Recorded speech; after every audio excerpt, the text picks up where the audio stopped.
शिथिलता नहीं आना चाहिए, और व्यवहार में प्रेम, स्नेह, वात्सल्य, पवित्रता होना चाहिए। कौन किसको क्या दे रहा है बताओ, कौन किससे क्या ले रहा है? सब अपना अपना कर रहे हैं, अपने अपने भाग्य से सबको मिल रहा है, सारा परिणमन क्रमबद्ध निश्चित चल रहा है। फिर अपन अपने परिणाम बिगाड़ कर पाप का बंध क्यों करें? और लगता है कि भैया अपने यहाँ ऐसी ऐसी बात होती है, तो थोड़ा तटस्थ रहने की आदत बनाओ। विषम परिस्थिति में समाधान निकालने के लिए शांति चाहिए, समता चाहिए, धीरज चाहिए। जैसे मान लो नदी के किनारे लोग पहले झिरिया खोदते थे पानी भरने के लिए। नदी का पानी गंदा है, तो नदी की रेत में ऐसे गड्ढा बना लेते थे, झिरिया खोद लेते थे। अब वो गड्ढा बना लिया, उसमें पानी भर गया। अब रेत में धूल भी मिली है, रेत भी है, तब वो इतना बड़ा गड्ढा बनाया आपने 1.5x1.5 का चौकोर बनाया, अब उसमें रेत निकाली, पानी भर रहा है, तो पूरा पानी गंदा हो रहा है। रेत से भी गंदा हो रहा है, धूल से भी गंदा हो रहा है। अब आपको भरना है, तो गंदा पानी भर के तो लाएंगे नहीं। पानी तो छना चाहिए ना आपको, पीने के लिए भी चाहिए, भरने के लिए भी चाहिए।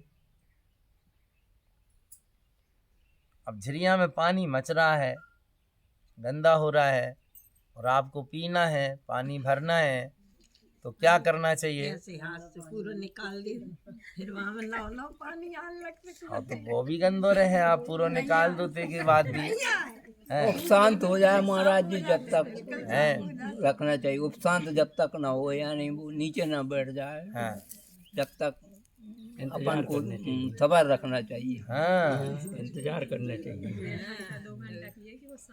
थोड़ी देर सबर रखना चाहिए, बस यही उपाय है। यही युक्ति है। विषम परिस्थिति बने तो सबर रखना चाहिए। पानी मच जाए, उपशांत पानी मचे तो शांति से बैठो।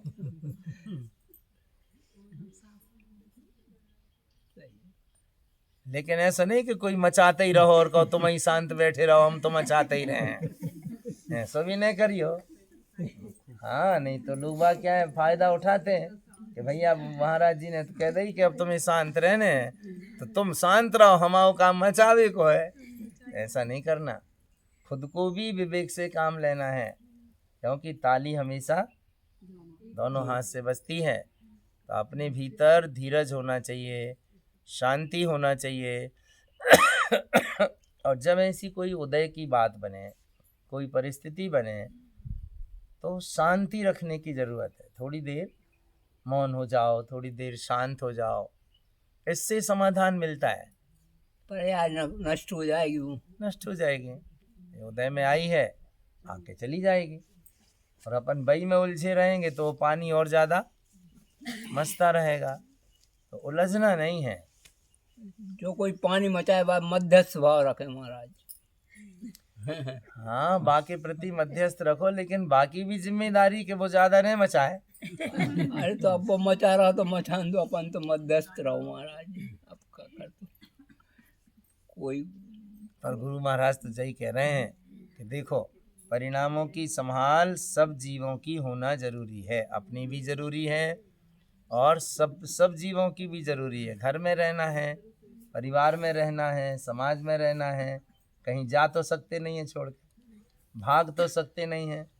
इन्हीं निमित्तों में रहना पड़ेगा, इन्हीं परिस्थितियों में रहना पड़ेगा। तो जब इन्हीं निमित्तों में रहना है, इन्हीं परिस्थितियों में रहना है, तो माइक लगा नॉर्मल वीडियो। अच्छा, तो जब परिस्थितियां हैं, निमित्त हैं, संयोग हैं, जा सकते नहीं हैं, भाग सकते नहीं हैं, छोड़ सकते नहीं हैं, फिर क्या करना है कि सब जीवों की समान रूप से जिम्मेदारी है अपने परिणामों की संभाल। घर को अच्छा कैसे बनाना है, परिवार को अच्छा कैसे बनाना है, परिणामों की संभाल करके। घर में छोटे हैं तो बड़ों का आदर करें, बड़े हैं छोटों से प्रेम रखें, कोई भी काम है मिलजुल कर करें, मिल बांट कर करें, हिल मिल के करें, हिल मिल के रहें। ये घर को अच्छा बनाने का उपाय है। होता क्या है कि जब हमने अपने मन में कोई बात सोच ली,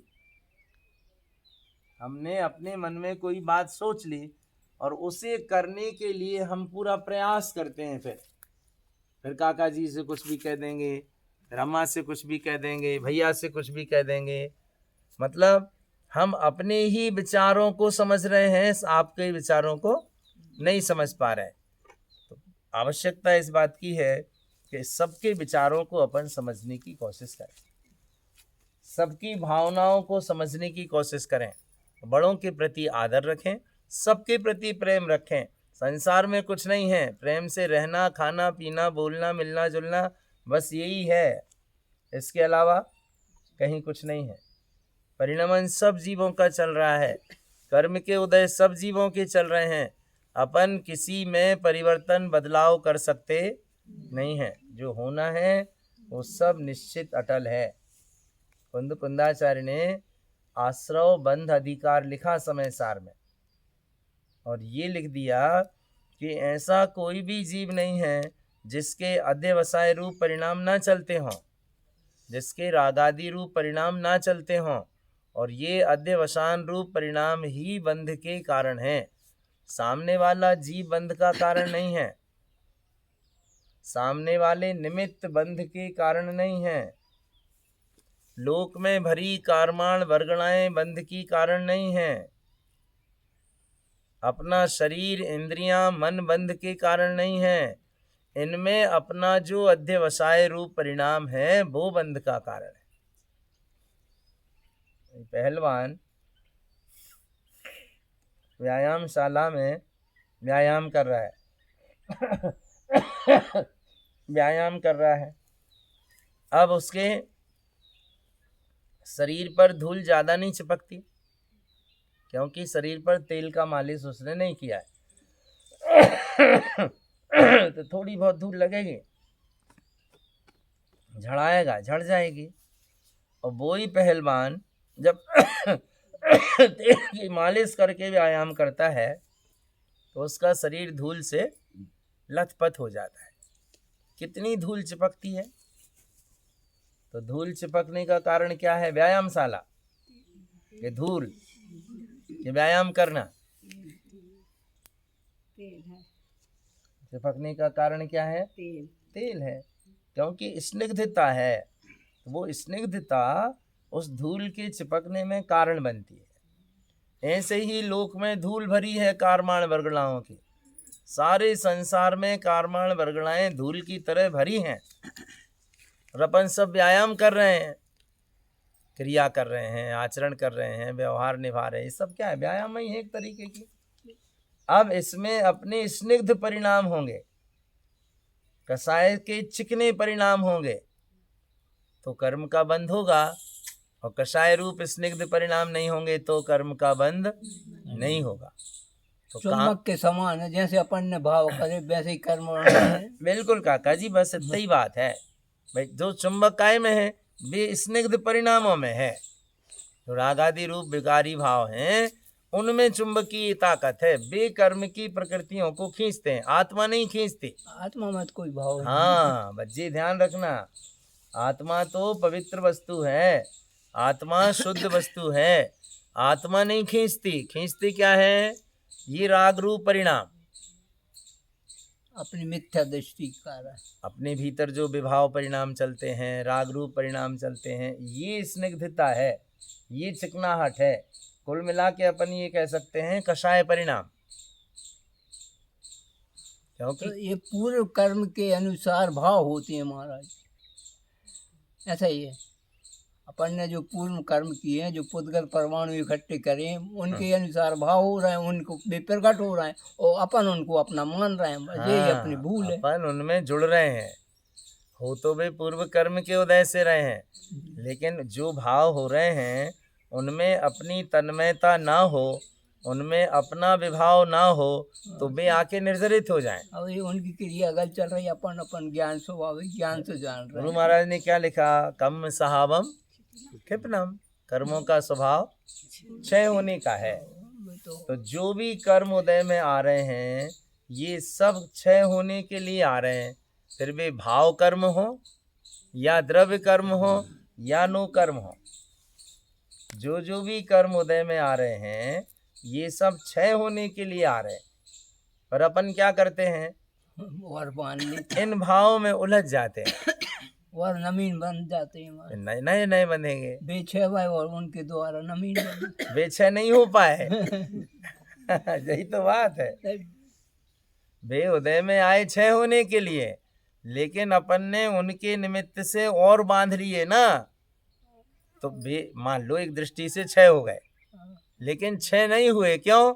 क्योंकि उसी जैसे कई सारे अनंत कर्म परमाणु अपन ने सत्ता में इकट्ठे कर लिए। सत्ता में इकट्ठे कर ले, वे अनुकूल क्षय हो गए उनके। तो अब समझने की बात ये है कि कर्म की धारा सभी जीवों की चलती है, निगोदिया जीव से लेकर अरिहंत भगवान तक कर्म के उदय की अवस्थाएं हैं। नाना जीवों के नाना परिणामों के अनुसार ये कर्म के बंध और परिणमन की स्थिति रहती है। अब इसमें जो जीव भेद ज्ञानी हैं, जिन्हें आत्मा का बोध है, वे कर्मों की निर्जरा करते रहते हैं, और अज्ञानी जीव कर्मों का बंद करता रहता है, क्योंकि परिणाम नहीं समझते उसके। कुछ भी करता है, कुछ भी कहता है, कैसी भाव रखता है, तो कर्मों का पाप का बंध होता रहता है। थोड़ा बहुत पुण्य करता है तो उतनी देर पुण्य का बंध हो जाता है, लेकिन अज्ञान भाव में कर्म बंधन ज्यादा है, तीव्र है। ज्ञान भाव में कर्म बंधन आंशिक है। सम्यक दृष्टि को भी बंध होता है, लेकिन आंशिक बंध होता है। अनंत संसार का बंध कराने वाला बंध नहीं होता, अनंत संसार का अनुबंध कराने वाला बंध नहीं होता। इसलिए सम्यक दृष्टि की क्रियाएं भी निर्जरा की कारण हैं, सम्यक दृष्टि के भोग भी निर्जरा के कारण हैं। वो करता है तो भी नहीं करता, भोगता है तो भी नहीं भोगता। क्यों? क्योंकि उसकी गठान खुल गई, मिथ्या दर्शन की गठान खुल गई। अब उसका जो भी हो रहा है ये सारा परिणमन हो रहा है, वो कर नहीं रहा। सम्यक दृष्टि का क्या चल रहा है, ये सब हो रहा है, और अज्ञानी जीव कर रहा है, करने में लगा है। मैं कर रहा हूँ, मैं कर रहा हूँ। देखो एक रहस्य की बात बताएं, अज्ञानी जीव कर नहीं सकता, कुछ भी कर नहीं सकता, कर नहीं पाता, केवल अपने को करता मानता है। महाराज जी एक छोटा सा प्रश्न करता हूँ। हाँ जी बताइए। अभी श्यामल खेरी में कार्यक्रम हुआ था, तो पंडित जी उपदेश दे रहे थे, कह रहे थे वो छाया मतलब सम्यक दृष्टि को बाण में लाके योनियों में नहीं जाना पड़ता। तो मैंने उनसे प्रश्न किया कौन से सम्यक के कारण, तो वो कहने लगे सम्यक के कारण बाण। मैंने कहा नहीं साहब, हमने तो आगम में ये पढ़ा है कि छायक सम्यक दृष्टि जीव ही मतलब बाण योनियों में नहीं जाता, बाकी की सम्यक दृष्टि सब जीवों में जाता है। तो वो थोड़े उन्हें घुमाए फिरा, तो मैंने कह लगे गुरु महाराज, मैंने गुरु महाराज को तो महावीर स्वामी के समूह शरण में छायक सम्मुक्त हो गया था, इसलिए वर्तमान में पंचम काल में छायक सम्मुक्त हो नहीं सकता। और जो भी है छायक सम्मुक्त या तो श्रुत केवली भगवान के पदुपाद में ही होता है और कहीं हो नहीं सकता, इसलिए पंचम काल में छायक सम्मत। तो उनने कुछ संतोष, तो मेरा निवेदन ये है महाराज जी कि छायक सम्मत इस काल में हो सकता है कि नहीं हो सकता।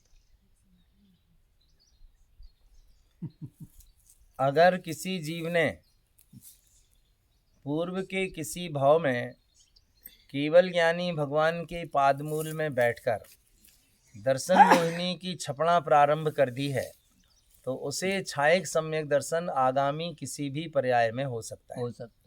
नियम है लेकिन कि केवल ज्ञानी भगवान के पादमूल में बैठकर दर्शन मोहिनी की छपड़ा प्रारंभ की हो, त्रिकरण द्वारा दर्शन मोहिनी की छपड़ा प्रारंभ की है, उसे कहते हैं छायक सम्यक का प्रतिष्ठापक। यानी वहाँ उस जीव ने छायक सम्यक दर्शन की प्रतिष्ठा कर ली, अब वो आगामी कोई भी जन्म में संगी पंचेंद्रीय श्रेष्ठ पर्याय में छायिक सम्यक दर्शन की प्राप्ति कर सकता है। वहाँ उसे छायिक सम्यक्त का निष्ठापक कहा है। पहले होना चाहिए। हाँ, ये चीज़ लब्धि सार छपड़ा सार में आई है जो हम आपको बता रहे हैं। ये लब्धि सार छपड़ा सार का विषय है। तो मूल में है सम्यक दर्शन, और छायिक सम्यक दर्शन की एक और विशेषता है, छायिक सम्यक दृष्टि जीव या तो तद्भव मोक्षगामी होता है और नहीं गया उस भाव से मोक्ष, तो तीसरे भाव में उसे मोक्ष जाना ही जाना है।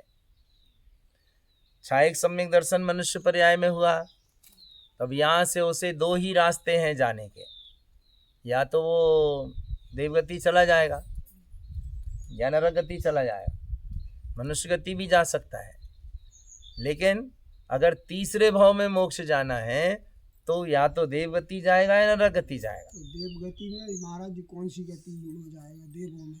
देवगति में वैमानिक, वैमानिक में सर्वार सिद्धि, सर्वार सिद्धि भी जा सकता है। नौवे ग्रह में भी जाए। एक मुझे बहुत बढ़िया प्रश्न है। हाँ, सर्वार सिद्धि भी जा सकता है विदेह और क्षेत्र भी जा सकता है। हैं विदेह क्षेत्र भी जा सकता विदेह क्षेत्र नहीं जा सकता।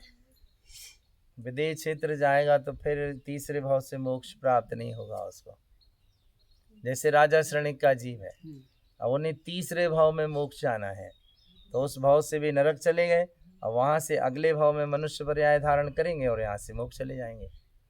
तो तीसरा भाव ऐसा चाहिए जो वापस लौट के मनुष्य पर्याय में आने का हो। सर्वार सिद्धि से तो है, सर्वार सिद्धि से तो नियम है वो सात। तीसरा ही भव में जाएगा। हाँ, सर्वार सिद्धि के जीव एक भवावतारी होते हैं। अपेक्षा है वो। और पांचवें स्वर्ग में जो लोकांतिक देव जाते हैं वे भी एक भवावतारी होते हैं।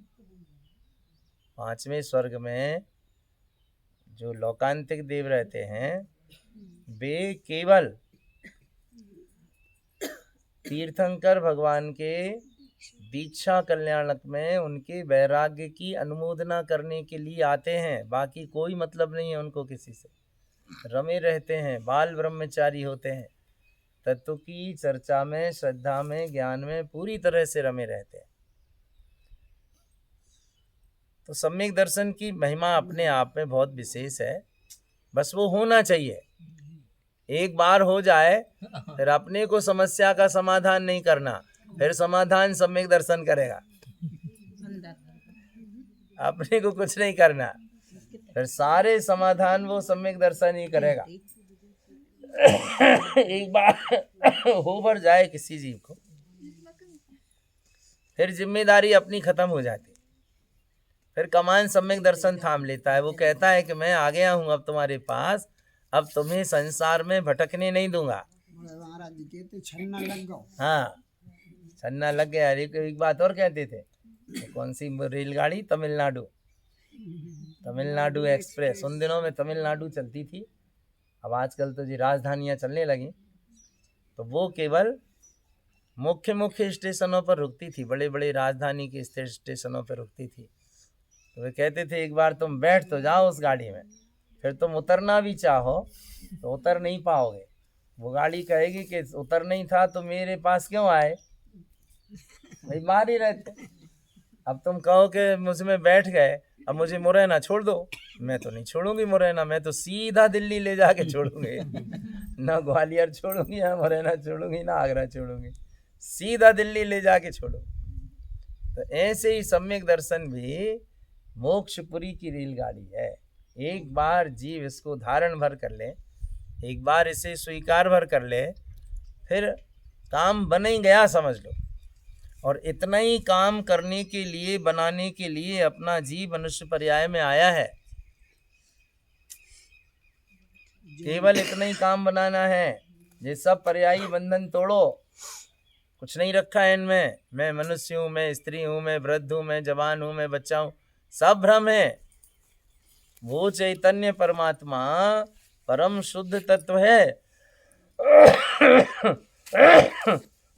उसके साथ ये कर्म के उदय की कोई भी पर्याय नहीं है, ये शरीर की कोई पर्याय नहीं है। वो सबसे भिन्न है। वो देखो वो चमक रहा, वो ऊपर देखो चमक रहा। आप कछु भी करते रहो, कुछ भी होता रहे, उसे कोई मतलब नहीं है, वो चमक रहा है। एक बार बस नजर मिलाओ, एक बार नजर मिला के देखो बस, जरा सी देर के लिए, अभी नहीं, मतलब बाद में देख लेना। प्रयोग की वस्तु है। प्रयोग की वस्तु है। जैसे जरा सी ऐसी एक नजर से देखो और फिर नीचे देखो, क्या दिखेगा? है? एक बार जरा से उसे देख के फिर नीचे देखो, क्या दिखेगा? कुछ नहीं दिखेगा। अंतर में कल्पना शुद्धम प्रकाशम शुद्धात्म तत्व वही है। बस जैसे जहाँ सूर्य से आप नजर मिलाओ और यहाँ नीचे कुछ नहीं दिखता, ऐसे ही वो ज्ञान सूर्य है, शुद्धम प्रकाशम शुद्धात्म तत्वम। उस सूर्य से एक बार नजर मिला लो, दुनिया में कुछ भी नहीं दिखेगा, सब शून्य हो जाएगा, ये उपयोग जाएगा ही नहीं, फिर कहीं दिखाई नहीं देगा, उपयोग ही नहीं जाएगा, दिखाई ही नहीं देगा। वो तो खो जाएगा कहीं और अपनी मस्ती में। देखो एक बार नजर मिला के। गुरु महाराज ने लिखा, अब समऊ न बिहड़े सोई। या मुझे एक भी समय के लिए मुझसे छूटती नहीं है आत्मा। तम यहु बियो एक में सहिए, जम जम बियो दुहलही। जाको वियोग काय कर रहे भैया, जितनो जितनो वियोग करोगे उतने उतने दुखों में पड़ोगे।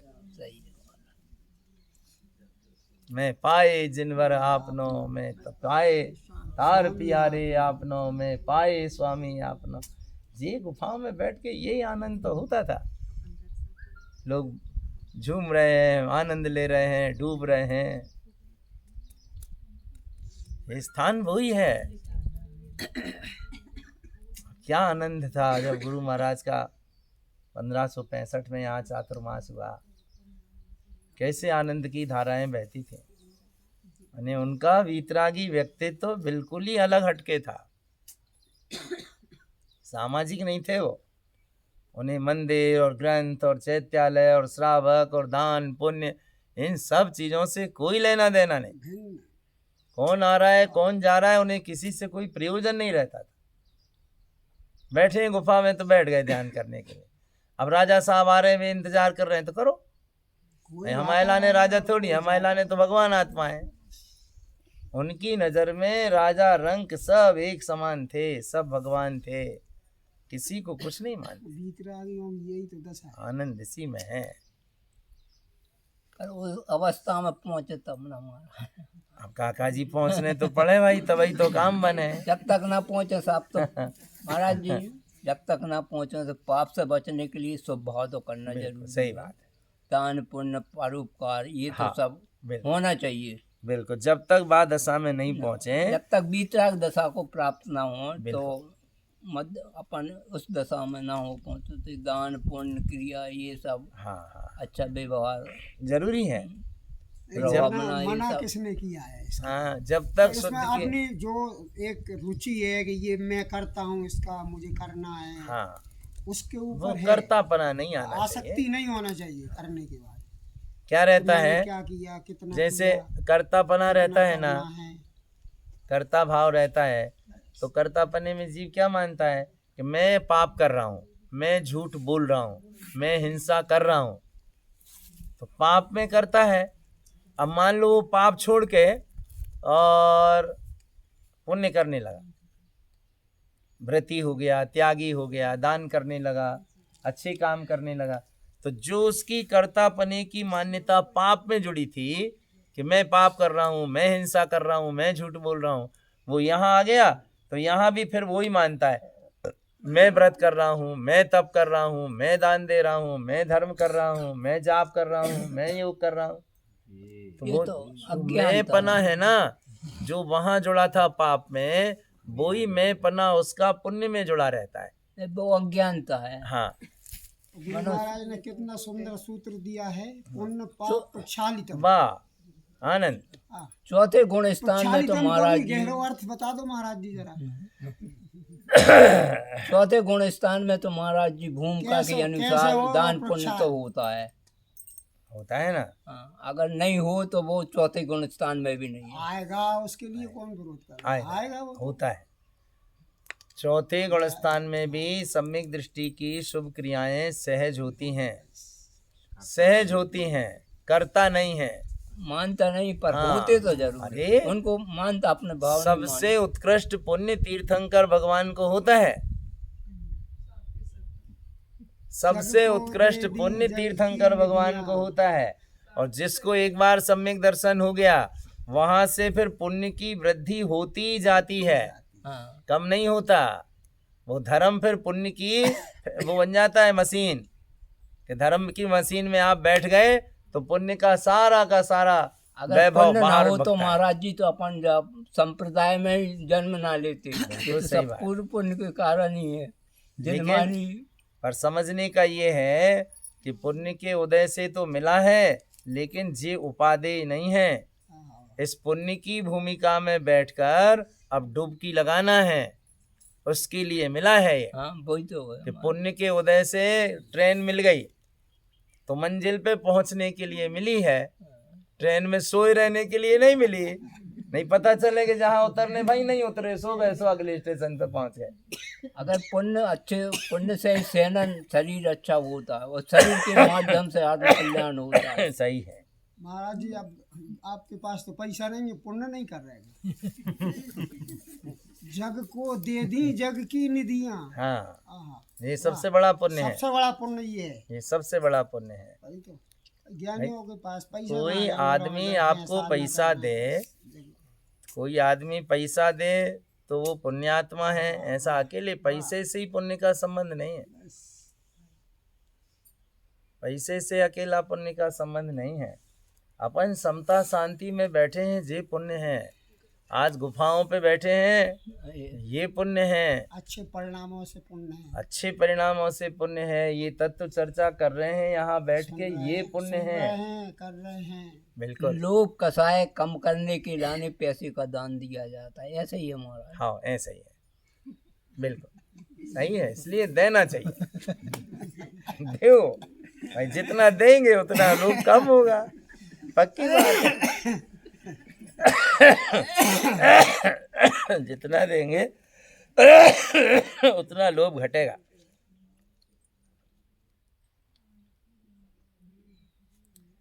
विभाव परिणाम जैसे बने वैसे क्षीण होते रहना चाहिए, बस काम की बात इतनी है। और वो जो प्रक्षालितम वाली बात आपने कही थी,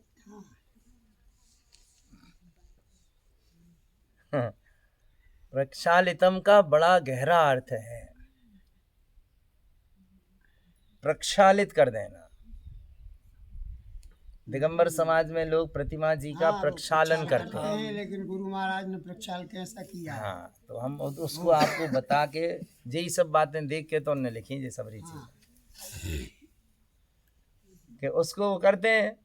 चिन्नम चिन्नम भिन्नम भिन्नम मम पापम चिन्नम चिन्नम भिन्नम भिन्नम, वो पानी डाल के बोलते हैं। बहुत अच्छी भावना भाते हैं, मेरे जीवन में शांति हो, मेरे कर्म छिन्न हो, मेरे पाप क्षीण हो, ऐसी भावना भाते हैं। जल ढारते हैं, जल ढार के फिर कपड़े से उसे अच्छे तरीके से पोंछते हैं। इसका नाम है प्रक्षालन। प्रक्षालन मानी रगड़ रगड़ के पोंछना, साफ करना, पोंछना। प्रक्षालन माने पोंछने से मतलब है धूल को साफ करना, गंदगी को हाँ, साफ करना। धूल को, गंदगी को, दाग को, जो भी लग गया है। उनके भाव में शुद्धता तो रहती है महाराज जी। और उनको पुण्य का बंध किसके भाव में क्या है अपन नहीं कह सकते, तो अपने भाव देखना है। जो वस्तु मूल है, उस मूल के अलावा जो भी लग गया है उसे साफ करने का नाम प्रक्षालन है। तो वो पानी से नहीं होता, वो होता है ज्ञान के जल से। क्योंकि दाग इसमें लग गए हैं, ये दाग छूटेंगे तो आपका हित नहीं है। इस वस्तु में दाग लग गए हैं, ये काली हो गई, नीचे गिर गई, धूल में सन गई, इसे अपन रगड़ रगड़ के धो धो पहुँच लो तो इससे अपना क्या भला हो रहा है। जहाँ दाग लगे हैं वहाँ पहुँचो, पहुँचो और वो पानी से नहीं छूटेंगे, नीर से। वे ज्ञान के जल से छूटेंगे।